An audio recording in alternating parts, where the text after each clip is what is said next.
Okay, so we are gathered for another sculpture forum. We gathered via Zoom.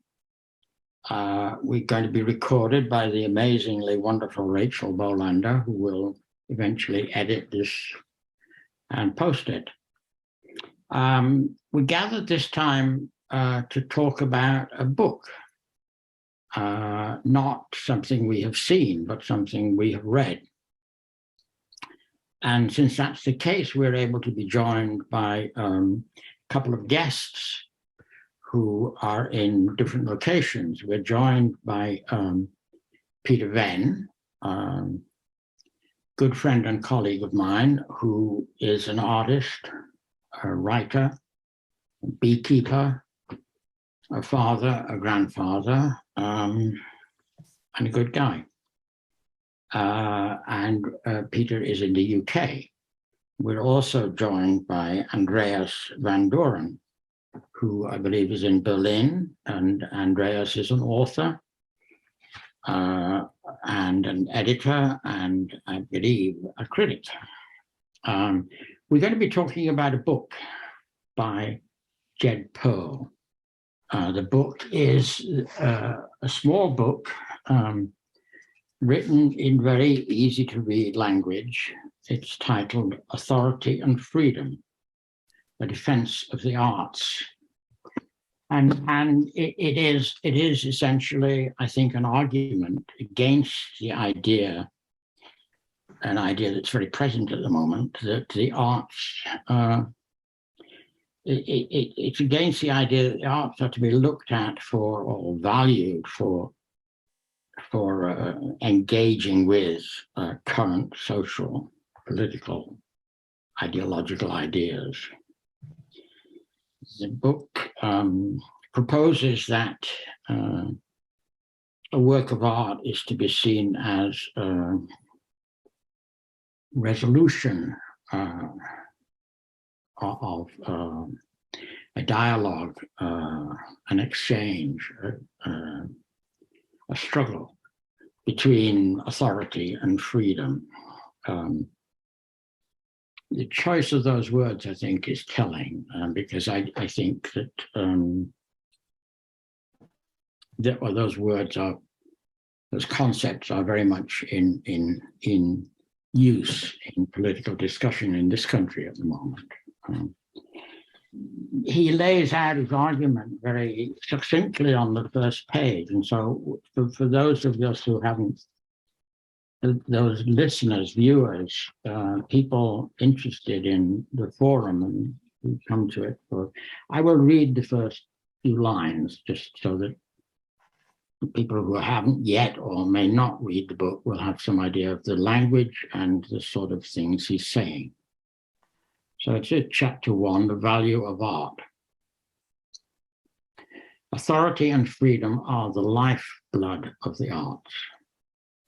Whether reading a novel, looking at a painting, or listening to music, we are feeling the push and pull of these two forces as they shape the creator's work.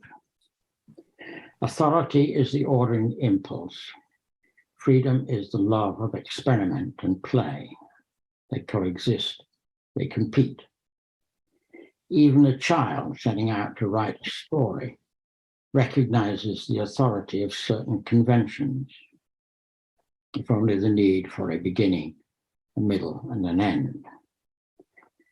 To love to look at a painting is to love, almost before anything else, the certainty of the rectangle, the delimiting shape. But why not feel free to do something different? Why must a story have a beginning, a middle, and an end? Why must a painting be on a rectangle?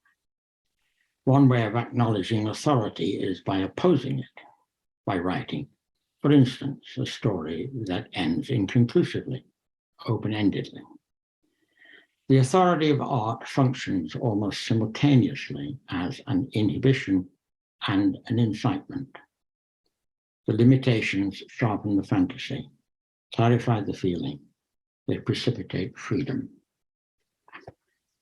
Okay, so Jock, you You were the person who initially proposed that we discuss this small book. Would you like to take it up from there?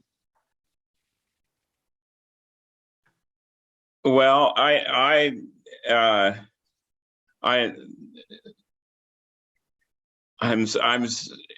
sort of particularly interested in what everybody else has to say about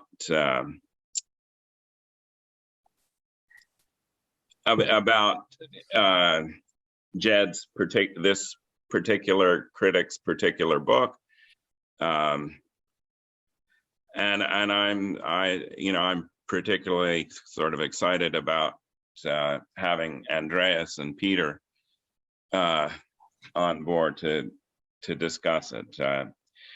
Jed Perl is a friend of mine. But before I ever met him, and well before I met him, in the 80s, and Jed and I are about the same age.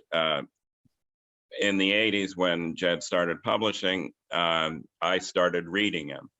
And I read him through the 80s while I was programming computers full time, not painting or sculpting.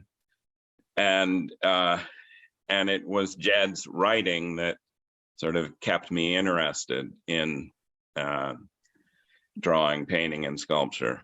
And it not because I agreed with everything he said or liked the same artists or anything like that, but he has been very important to me in ways that I don't completely understand. I like that first page. It seems strange in a way that the sort of liberty of the artist has to be defended, although it occurs to me that it happens over and over historically. And the first thing I think of is the notorious first night of the Rites of Spring. So, I mean, you could say that the sort of struggle against the coercion of society against the individual is perennial, but I do feel like I live in a particularly pernicious moment. You mean that you feel that coming from the social world? Oh yeah, yeah, tangibly. Yeah, almost like the physical pressure. Well, I guess one way of framing some of the issues at stake in the book is how it is that how it is, or if it is, those social pressures find some kind of an expression in the response that people make in art for freedom in art. That's exactly how I would see it. People feel some such pressures, and whereas I think Jed Perl is reluctant to see social pressures, social issues as a feature of art, we all feel them.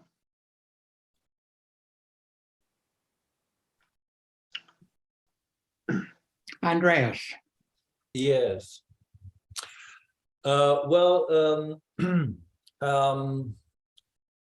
wonder if I should refer to the book as a piece of work, or to the thesis or the terms.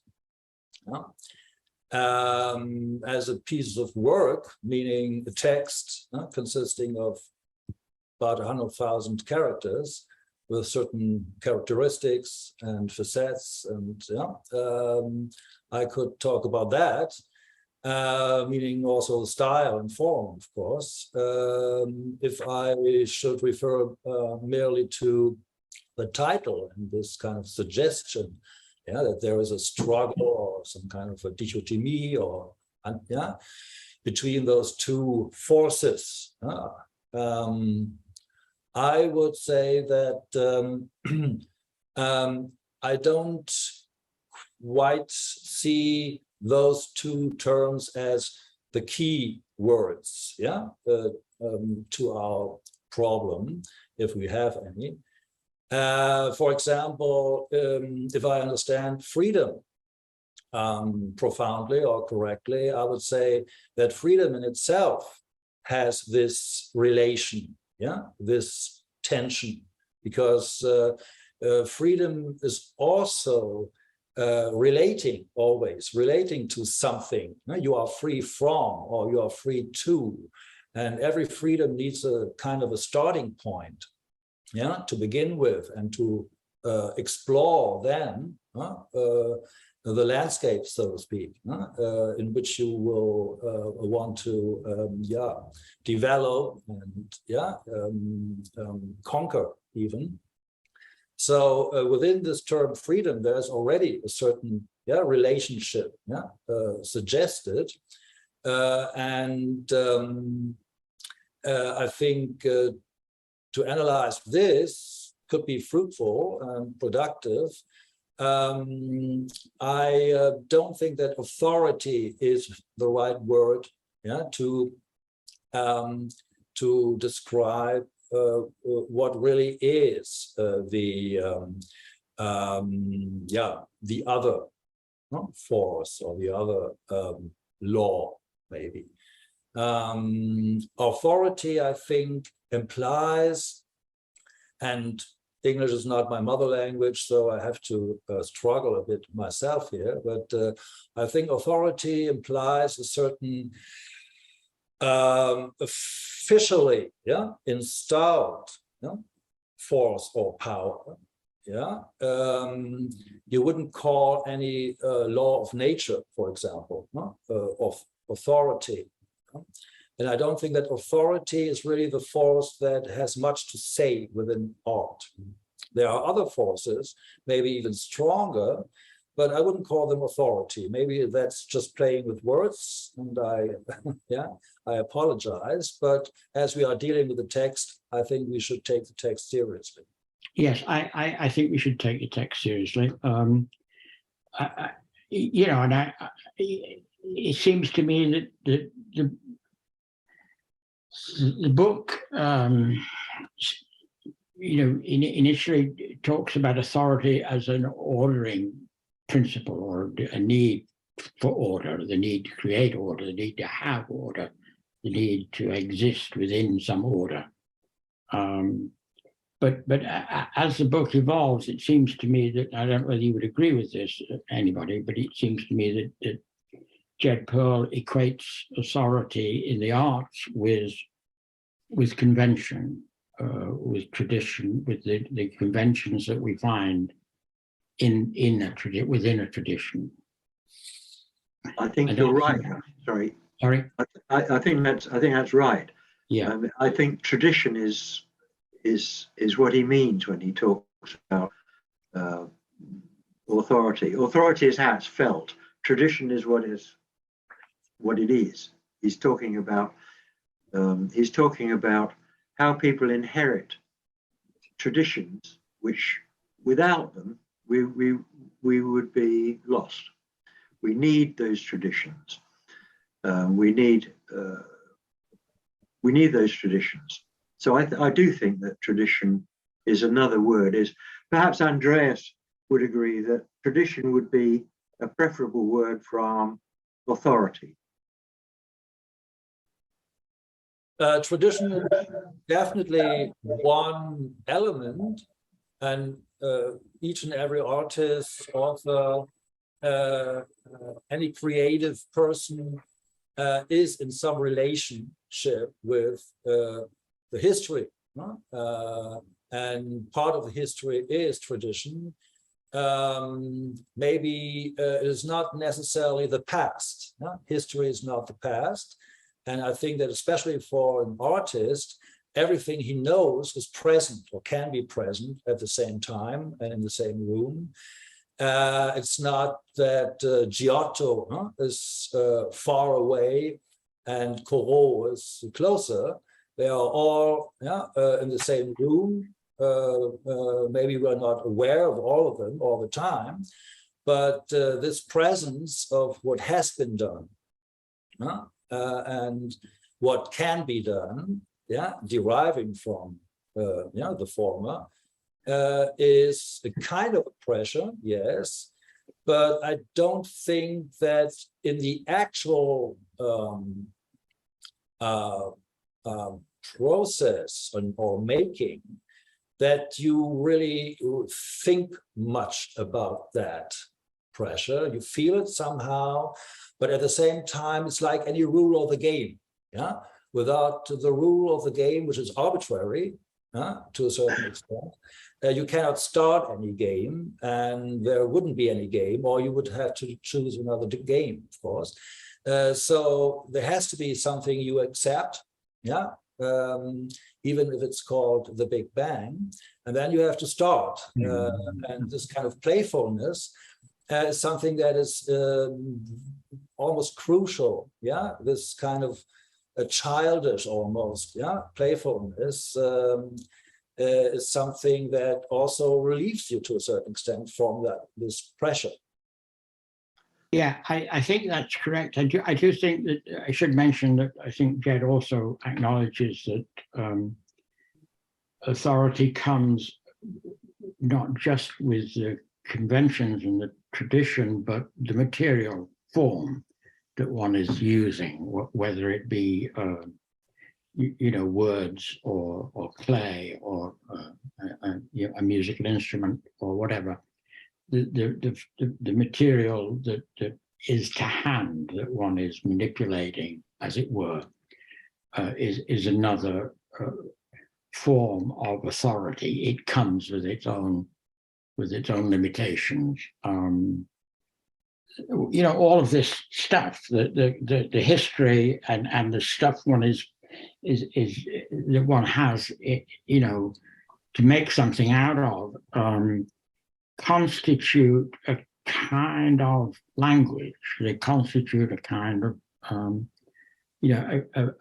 something that is, one can assume, is shared, and therefore they are, in a sense, what makes it possible to believe that one can communicate.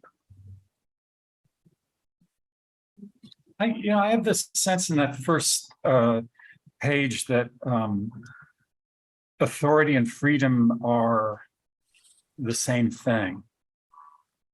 That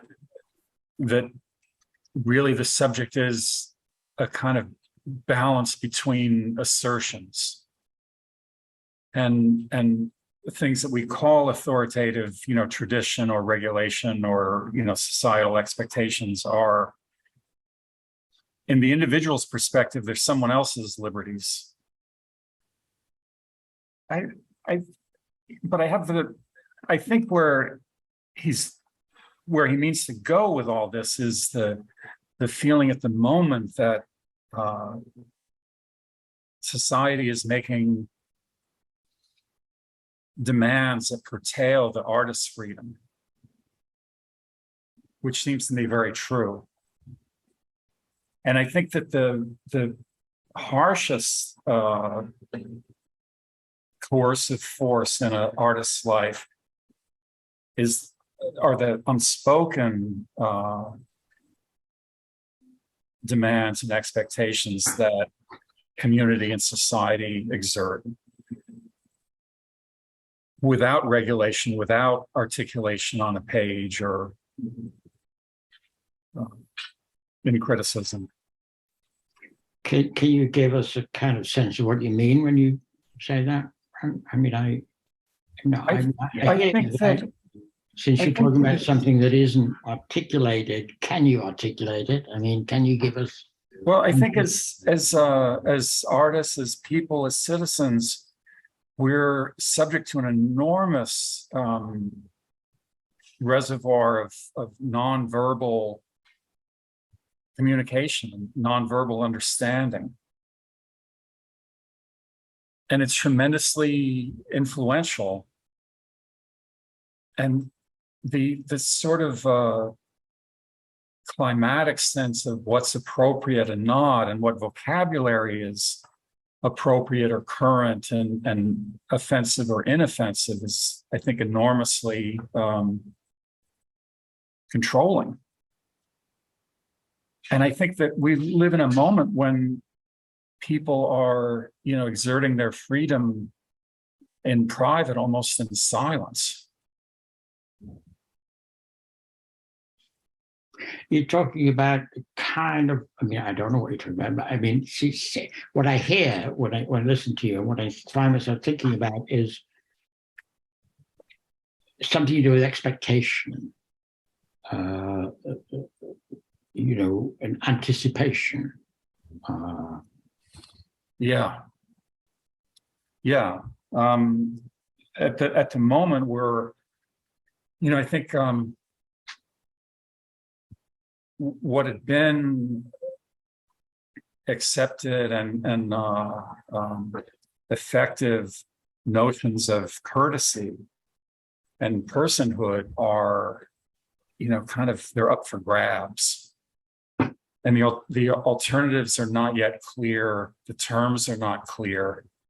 And meanwhile, the consequences are, extreme. People in media and the arts are made to disappear. Comments, questions? I didn't quite catch what you did say. People in the arts and the media are made to disappear. Are made to disappear. Well, I think this is getting a little away from the text, but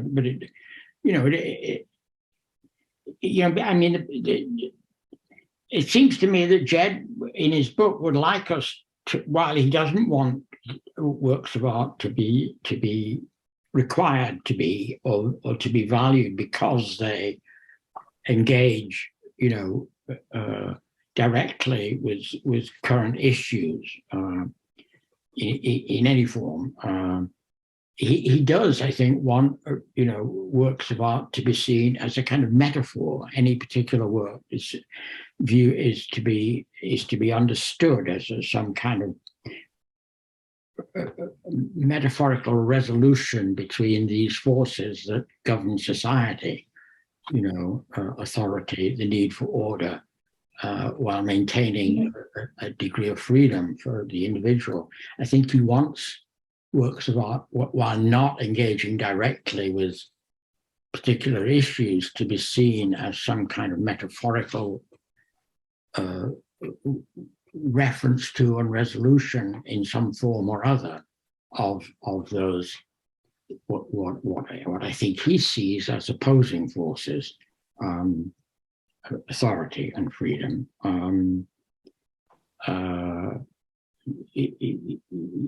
Brandt, you're dragging us into a discussion about current political agendas, and that's going to lead us into a discussion of the relationship between commerce and all of this, isn't it? But the book goes there as well, pretty shortly, as I understand it. The subtitle says "A Defense of the Arts." So obviously, Mr. Perl thinks that the arts are in danger. And so he himself suggests that there is some danger or some threat. And this is at least something that he himself takes as an issue. Yes, although I didn't feel that he was very specific in articulating what the dangers are. Yeah. Did you? That's a complaint of the reviewers. Well, I haven't read reviews of the book, but that would be, a concern I would have, given that he, as Andreas, you point out, he is defending the art. It does seem to me that one of the kinds of problems that we have in talking about and trying to kind of come to terms with how to value works of art is this issue of commerce. Because it plays such an enormous role in terms of what gets seen and what gets talked about and what gets to be thought of importance. Well, at this point, it plays almost the only player on the stage. The Met's Charles Ray show had a big attendance that, I can't. But he's at the top of the market. He's a huge presence in the art market. It just seems like there's no difference between institutional appreciation and market appreciation. Can I offer a kind of criticism of the way I see things at this sort of relatively early stage? Rather like Andreas has sort of feelings about authority and not quite the right way, I tended to read freedom whenever I came across it in here in terms of the artwork and autonomy, personal autonomy and the autonomy in the artwork. And I read this book 2 or 3 times, and I read it with kind of real interest, and I couldn't quite understand what it was that I disagreed with, because all of the illustrations that he gave, the examples that he gave, I found interesting. Most of them I hadn't come across myself before, so I was intrigued. And I was particularly intrigued at the beginning when he was defending the situation of art being relevant through its non-relevance to the wider society or concerns outside of art. Same time, I think I have, as most do, a sort of an awkward position about this, because I don't want art for art's sake, which is, I think there's something on the back of the book about, which is something else. So what I came down to was thinking that he took the idea of freedom, or in my understanding, autonomy, as if it were a given in the artwork, that all artwork had this autonomy by virtue of being art. And that's something that I would take issue with. I don't think that's the case. I think that freedom that he's wanting, the autonomy in the artwork, is exactly what we work to try to achieve. We try to achieve autonomy in the artwork as an artwork. And we do it against all of those social pressures which militate against that. We feel them in ourselves, in our own experience when we're making things. So my point is that we have a deep entanglement in the social world, which we want not to reproduce in art, but to criticize in art. And we look to art as a way of having its own autonomy, which is achieved, I think, not through decisions that we make to do with its subject matter, its content. And as I say, I think Jed Perl regards freedom rather than a task, as a kind of given. He brings it as a critic to his understanding of what art is and the opportunities it affords us. So I'm against him in that respect. I think you make a very substantial and important kind of a distinction between what your own thinking and Jed Perl's articulation, Peter. And I do think he is, you know, he's using these terms, authority and freedom, very loosely, I think. He never, you know, he seems to equate freedom not as you've just done, Peter, with autonomy, but with a kind of liberation, a kind of spontaneity, a kind of uninhibitedness, kind of almost, you know, childlike absence of constraint or understanding of constraints. An absence. Freedom seems in his articulation to be an absence of constraints rather than the achievement of something. That's exactly what I think. Yeah, I think Jed Perl regards it as a given, as an absence. He regards it as a given. I regard it as a task. I regard it as a kind of a possibility. That's why I find making things so hard.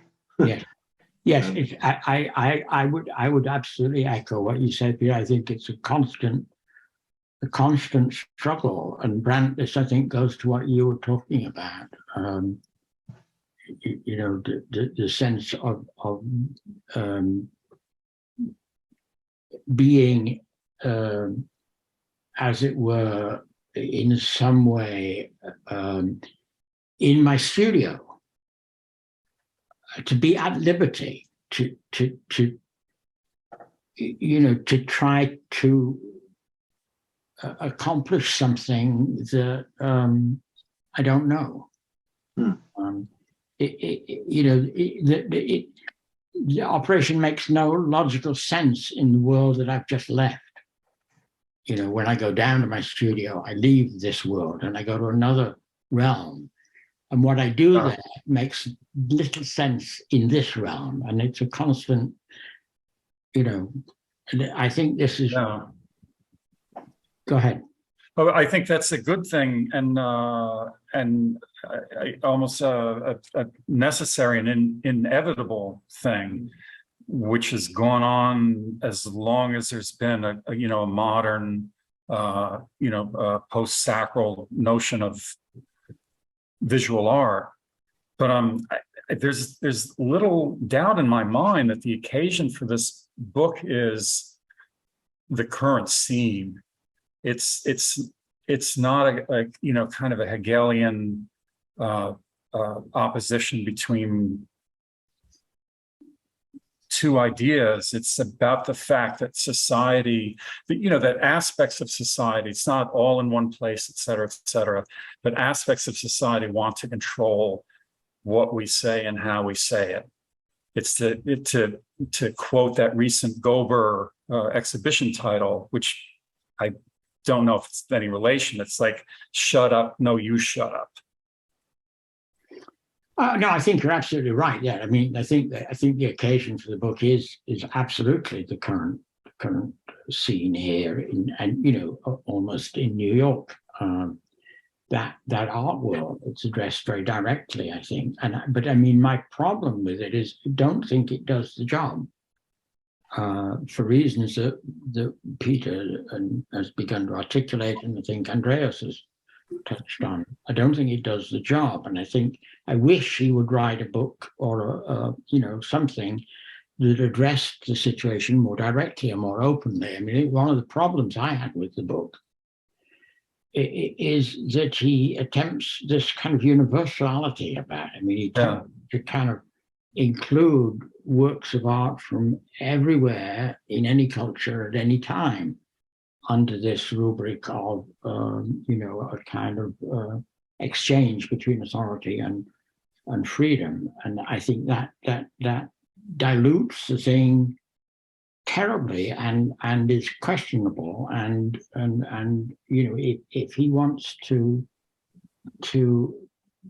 produce a kind of critique of what's currently going on in the art world, then please do it, And don't do this. There's a formal or technical problem. I think one kind of a handicap is that Mr. Perl tries to make a case. And so all his descriptions, which are sometimes compelling and convincing, always lead to the same couple of terms.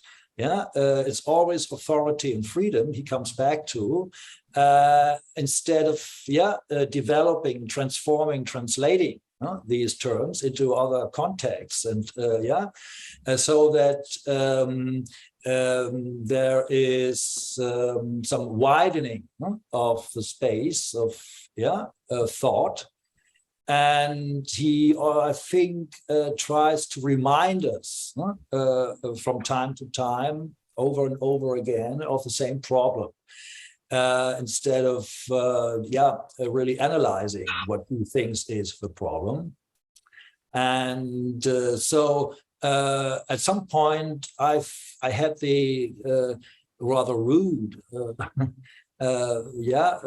thought and reaction that he uses authority and freedom almost like names, as if they were characters, persons, as if and as if we had to recognize the same person each time, as if it were Bouvard, Picouchet, or Pat Garrett and Billy the Kid. So this is a kind of formal problem of style, maybe, but in this sense, I think it's not state-of-the-art theory. It sounds very impertinent and rude, maybe, and but I think we came together also in order to criticize a piece of work, which is this text.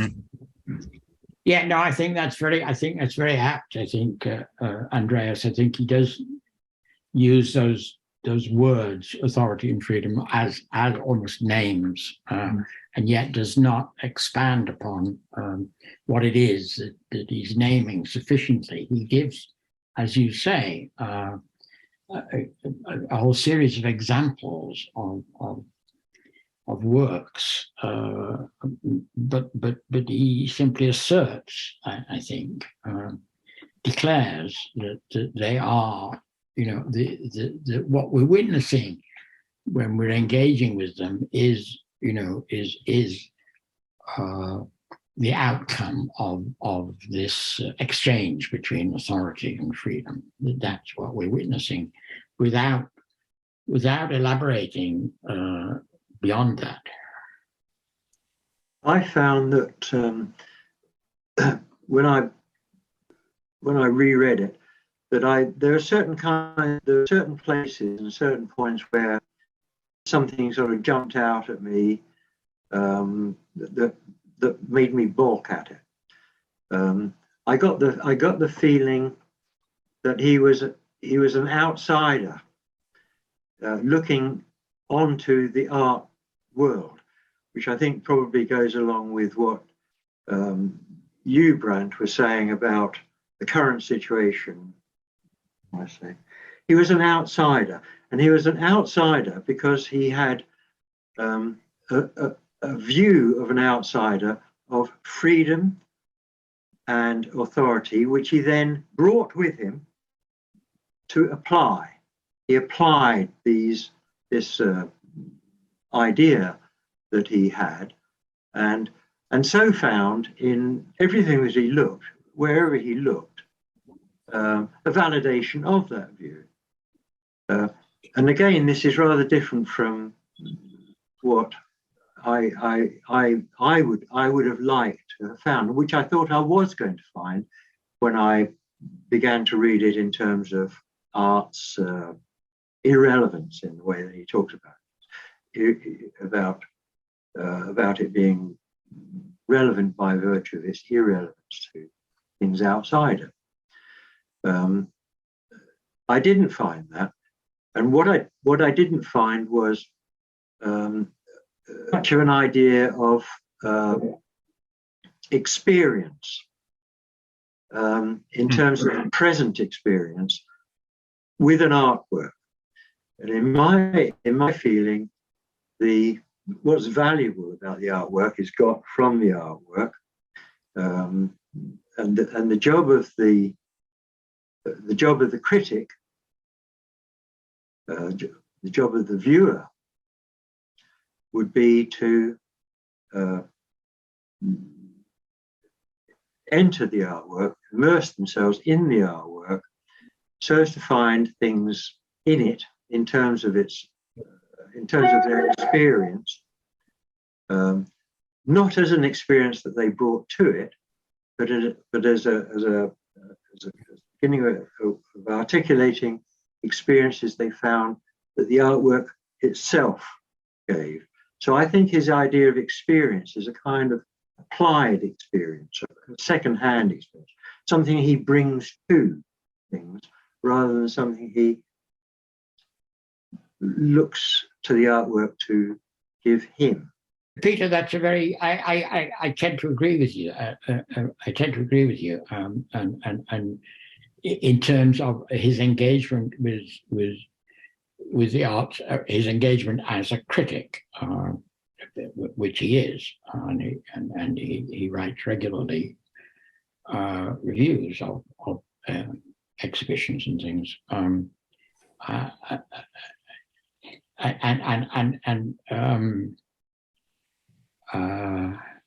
It is interesting in that he does not. Here he's published a book, and he has written other books, including a very comprehensive, I believe, I haven't read it, biography of a recent book, biography of Alexander Calder,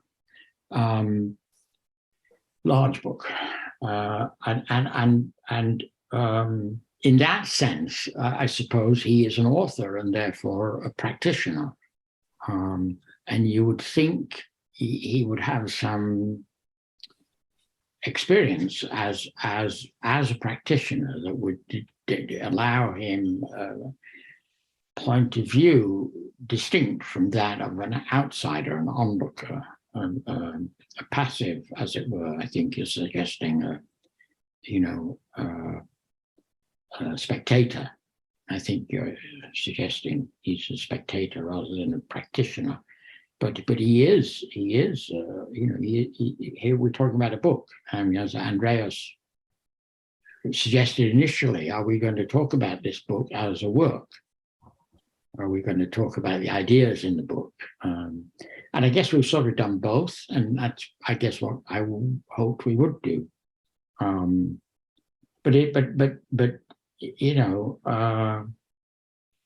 I think that's my experience of the book is that I did not feel, how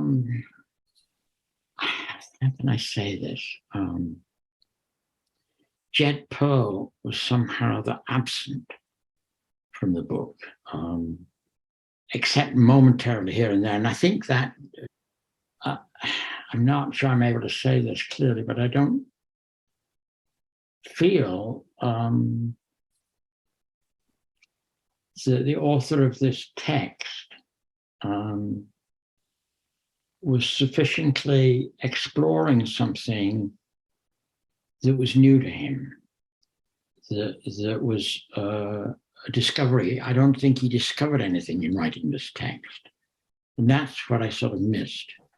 I think that's what I mean when I say he stood outside of the things that he was looking at and brought his ideas to things rather than engaged with the things that he was interested in their own terms. I think that's what I meant. Yeah. You know, but in apropos of this inside outside thing, I really appreciate someone coming to the defense of, you know, the liberties of the arts. I find it hard to complain about how he does it. You know, it's like my house is on fire and a guy shows up with a bucket with a hole in it. I can't complain.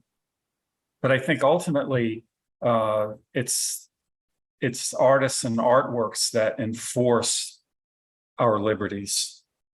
And so that thing that's missing in a way, that's what's missing. It's like the sense of the author in his critique or his defense. That's the thing that can't be missing in a you know, piece of sculpture, a poem, a piece of music. Well, Brandt, I do want to echo what you've just said. I mean, I do, you know, want to absolutely say that I do think that what he's trying to do is absolutely welcome and necessary. And you know, so in that sense, you know, it's an important book in that sense. You know, for all that I am not, for all I wish it were something more or different. You know, one thing I feel obliged to put into words, I think that that the liberty of the arts is enforced by transgression, and a society that will not grant them their liberty to cross borders is coercive and stultifying.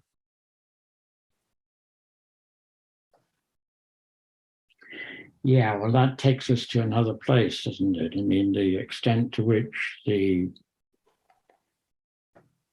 current art scene is informed by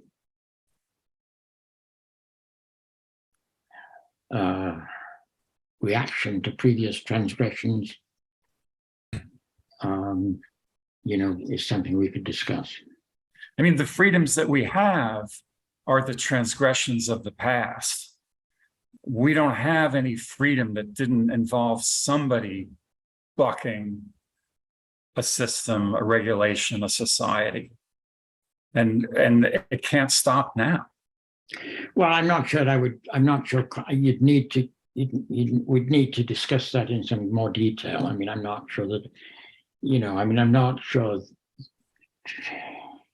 Yes, I mean, to some extent, I'm sure it's true, but they're not, you know, they're not the outrageous transgressions, you know, of a Serrano or a, you know, Piss Christ or you know, they're not our freedoms aren't dependent on those kind of transgressions, which are transgressions of social taboos. They're much more to do with the kind of evolution of form that, you know, that we can attribute to Cézanne or somebody like that.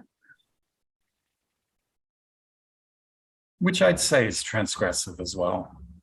Constructive and transgressive. But when you say transgressive, I mean, it's as if, you know, I mean, we need, this is interesting, isn't it? Because, I mean, there are the social conventions and the sense of what's appropriate and inappropriate that is, you know, that in the public realm is acceptable. What is acceptable in the public realm is one thing, which is not what I think is important in the arts. I mean, I don't think that it helps further the freedom of artists necessarily to be affronting the public. Not for its own sake, no. If I may offer some kind of historical aspect, I think for a very long time, let's say since Renaissance and upcoming of bourgeois culture, there had been some kind of a discrete contract or arrangement, no, between society and the artist. And this contract says something like the one, the exception, the maverick, the explorer, no? Has permission, yeah, to transgress, no? To leave behind, to lay out or to experience also, no? The arts and so on. And after a while, the same society that may feel offended at first, yeah, comes along and agrees, or at least respects, or appreciates what like a scientist has been discovered. And this kind of discrete, subconscious almost agreement, arrangement, which included a certain respect for the maverick. Society might not have liked the guy, but there was a kind of respect, that there is this function, and someone has to fulfill this. Someone has to do this job. And this respect is vanishing. Yeah, this contract is withdrawn. That may be the problem. And I don't think that art is in danger. Art will survive like Earth or the world. I think it's the artist, this type of human being that is under threat. That distinction, I'm not quite sure I grasp, Andreas. Well, art is an abstraction. Art is a model. Art is a term. To put it kind of but roughly, someone has to produce art. But if nobody's producing art, as I think it would be the case if there were no artists, then surely in that sense, art ceases to exist. It becomes a historical phenomenon. In a logical sense, yes, sure, yeah. So your distinction was one without a kind of real consequence in the no, because art as an abstraction, as an idea, is not so much in danger, I think, because you could not track down the mechanisms or maneuvers or measurements that could put art in danger. It's rather this kind of human being that is able to produce art that is not kind of nourished anymore. Are you, I mean, forgive me, but are you suggesting that the concept of art would evolve to include things that we might not have previously considered art? I mean, I wonder if that isn't what's actually happening. I take what you say. I agree with it. I agree with it. You're painting. You're presenting a picture of the artist as it were the court fool, the jester, who's allowed some kind of privilege in getting away with things that other people aren't. And I think the danger is not so much that he disappears, but that the society has this uncanny capacity to absorb even the things that even the the court jester.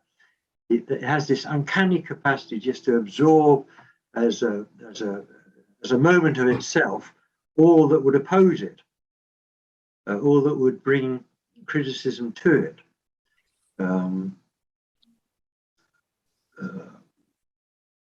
It's true. I think that if the artist were to disappear, there would still be something which you'd have to recognize as a frustration and an impulse.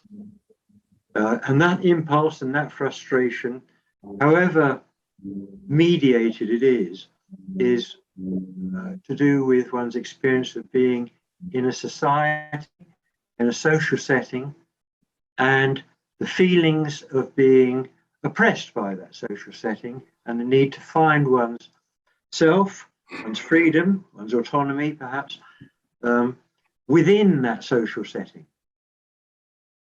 One can't step outside that social. I disagree with Jed Perl. He seems to want to dissociate art from social life. I don't make that distinction. I think that art, as we meet it, has aims for an autonomy, a separation from the social life. Adorno talks about art as being against society, but there's an important rider that he makes. He talks about it as being against society for the sake of society. Art feeds back into society. The experience of society becomes an impulse for freedom, for change, for freedom. And I think Jed Perl is reluctant to recognize the effect of society on art, or indeed how art is reflective of the society in which it's made. One of the places in the book where I became a bit more sure of my feelings about what I was reading was towards the end. And he was talking about Trotsky. And if I can find, I made a few notes. Trotsky says, at one point he said, the methods of formal analysis are necessary, but not sufficient. And I think I agree with that. Jed Perl takes the view that, and he says in so many words, a little paragraph later, but he had an ulterior motive. And then he says,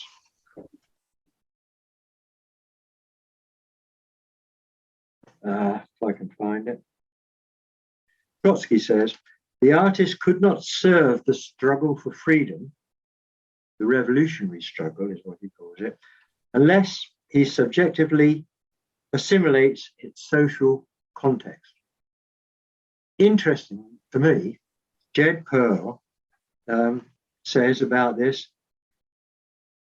that he believes this is the one idea in which art becomes endangered as a freestanding value. Art has a historical and a social dimension. You couldn't make work that you make now, in the past. You couldn't reasonably make work of the past now. It's very tied to its social context. So it has, in one way or another, although I agree it's very difficult to tease out, but it does have social content. And I think that's a feature that Jed Perl is very reluctant to recognize. In fact, I think he closes the door on that. My feeling is that Jed Perl throws, wanting to understand how art functions, throws the baby out with the bathwater in throwing out those ideas of society. You're almost making out a case that the works that are most highly valued at any given moment are probably actually the least relevant in the long run. But anyway, that was just, I was trying to kind of I think that's possibly true. I was trying to overlay what you were saying with my sense of the contemporary art world that Jed Perl is seeking to address, and its extraordinary kind of intimate relationship with commerce and fashion and entertainment. Well, art, I mean, if nothing else, art, I mean, everybody would agree, I think, resists the kind of commodified, the sense of its commodification. Some artists perhaps embrace that, but most don't. But nonetheless, it kind of gets taken up by society, and most of it absorbed into it. What could be a problem, and is more and more maybe, is to see everything which is part of the all over commercialization, that everything has to have and has to show and prove the purpose. That is maybe more the problem than having expectations or pointing out relevance. That is the issue, isn't it? I mean, that as you have just said, Andreas, and as Peter was articulating, and I think as we all agree, that the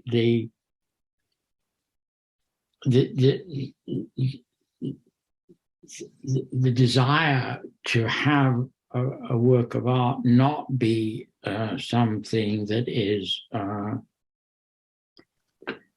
not available to our immediate understanding is the danger. There is a need, seems, within the forces that govern our lives to have works of art that are available to an immediate kind of understanding. Did you want to say anything, Jock? I really, what I have to say is just thank you.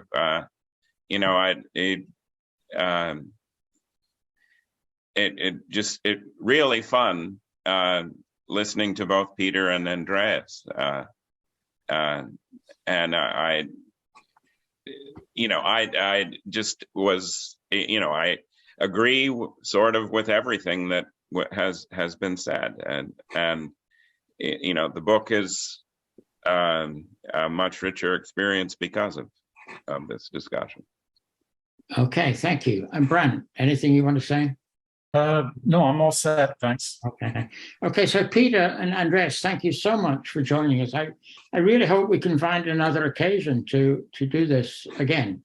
That would be nice. That would be nice. It's been terrific. Thank you for asking. No, not at all. So thank you. Thanks very much for joining us. And it's nice to meet Andreas and Brandt. Yeah. Jock. Okay. We'll see you again. All right. Okay. So thank you, everybody. And thank you, Rachel.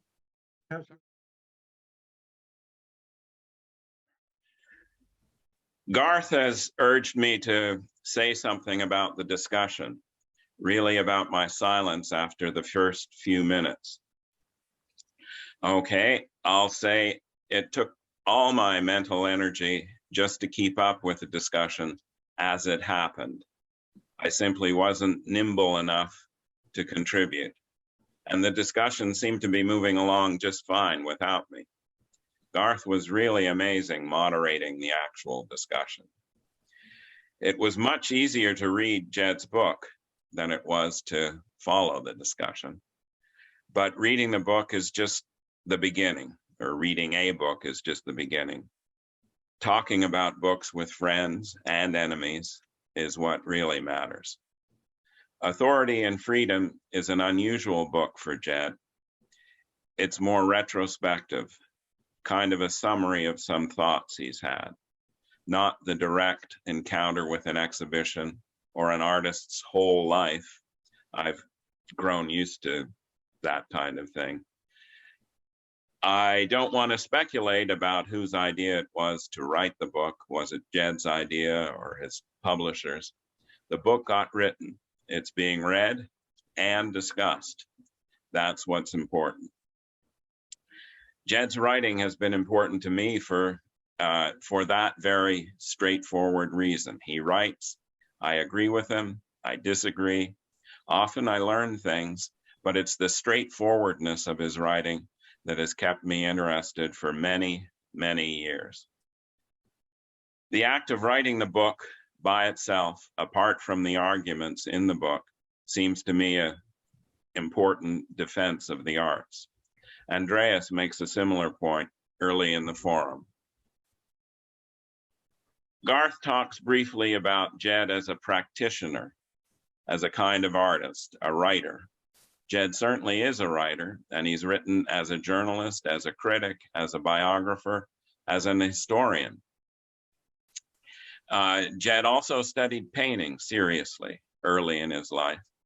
I'm no authority on Jed's life, but I think Leland Bell and John Helliker, two painters now in danger of being forgotten, but not forgotten at the New York Studio School, where there's a magnificent show of Leland Bell's work up right now. But Leland Bell and John Helliker were very important to Jed. British sculpture, a little less important.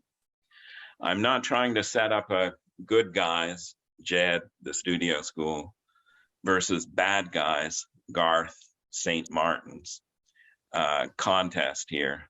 I'm just trying to be clear about some differences of point of view that came up during the discussion. Differences that maybe aren't all about being different, opposing but not quite opposite points of view. After all, Garth has been teaching at the Studio School for over 30 years now, and he hasn't lost his mind yet. Jed talks about experience in his book. To quote a little bit, artists, however much they are shaped by their time and place and by the ideas and ideals that animate their age, must reshape experience. That's their mandate. The reshaping, which turns experience into art, is both artisanal and a matter of mastering the tools of the trade, whether words, colors, shapes, sounds, or movement, and metaphysical, a never-ending competition between the rival claims of authority and freedom. The metaphysical is embedded in the artisanal. And that's just about it for experience in Jed's book. Peter brings up the word experience well into the sculpture forum, about the 40-minute mark. And he talks about it with tremendous subtlety. There's a 20-page exchange between Peter and Garth about experience in The Locked Room. The Locked Room is a book about an art course run at St. Martin's, partly by Garth, between 1969 and 1973. There's an audio-only sculpture forum dated June 21st, 2020, about the book, The Locked Room, at sculptureforum.net. And funnily enough, the only text of Andreas's that I've read, his piece on Albert Olin for the Gagosian Gallery, the word experience appears in the very first sentence. I don't want to start talking about experience here. I just want to be clear. Yes, Jed's discussion of experience is, let's call it, innocent compared with Peter's and Garth's. You might want to call Jed's take naive or shallow. Andreas points out that we're not dealing with state-of-the-art theory in Jed's book. And we do live in a world that's kind of dominated by theory, by an intense self-consciousness. But it's a world in which Jed's innocent pages about Aretha Franklin can be very refreshing. I happen to love hairy, theoretical, philosophical discussions like the one in this forum. I love books, but I'm also an art teacher. In my 20-odd years of teaching, I've only very rarely been able to get a student to read a book, certainly never a whole class. And if I had to get a class to read a book, what book would it be? Emerson's marvelous essay lecture entitled Experience, or Hildebrand's excruciatingly boring The Problem of Form? I think I'd pick Hildebrand because it's about what Jed calls the tools of the trade. There's something very important about Jed's innocence, his optimism. Maybe its importance becomes especially clear in an art school setting. One final thing. Peter seemed to be surprised by Brandt's distress at the plight of the arts in America. I can't say I'm that distressed. Maybe it's my age. Maybe I've been spoiled or sheltered by the really wonderful studio school community. But Brandt's distress is shared by many people I know. Here's a link to a recent essay review by the brilliant dance critic Apollinaire Schur. The link is to the magazine, the Fjord Review, terrific magazine. And I think there's a special kind of urgency in Apollinaire's writing. And underneath the words, there's real distress, almost fury.